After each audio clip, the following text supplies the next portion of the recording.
प्यार में हमारा पागल गाड़ो जानतिया माई मिले जनी ओई हयरऊ होई तोहर पिटाई मिले जनी ओई हयरऊ होई तोहर पिटाई।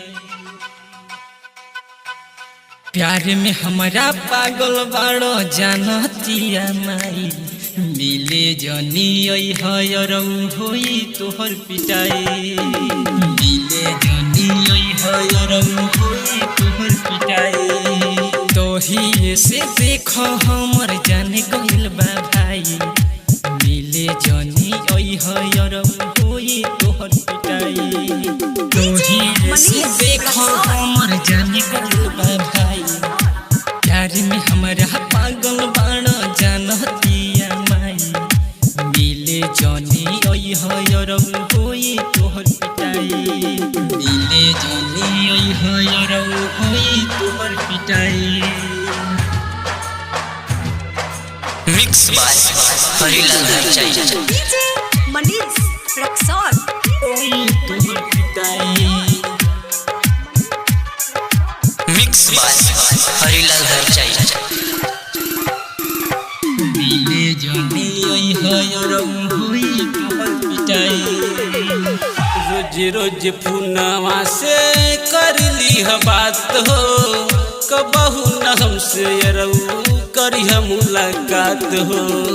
रोज रोज पुनवा से कर ली बात हो कबहू न हमसे यरऊ करी मुलाकात हो। भाई जानता ते मोर भल कितनो होई शोर भाई जानता ते मोर भल कितनो होई शोर। लुका छिपा के भले यरऊ बात करल जाई मिले जनी ओई हयरऊ होई खूब कुचाई। प्यार में हमारा पागल बाड़ो जानतिया माई मिले जनी ओई हयरऊ होई खूब कुचाई मिले जनी ओई हयरऊ होई तोहर पिटाई। मिक्स बाय हरिलाल हरचाई मनीष रक्सौल होई तोहर पिटाई। मिक्स बाय हरिलाल हरचाई मिले जनी ओई हयरऊ होई तोहर पिटाई।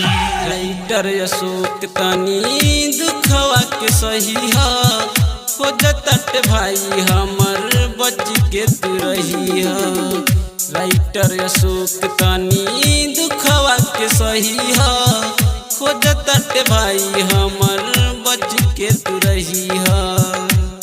माई मारतिया मोर बहे अखिया से लोर माई मारतिया मोर बहे अखिया से लोर। जुगुल बिहारी हमसे कबो बात न करे पाई मिले जनी ओई हयरऊ होई खूब कुचाई। प्यार में हमारा पागल बाड़ो जानतिया माई मिले जनी ओई हयरऊ होई खूब पिटाई।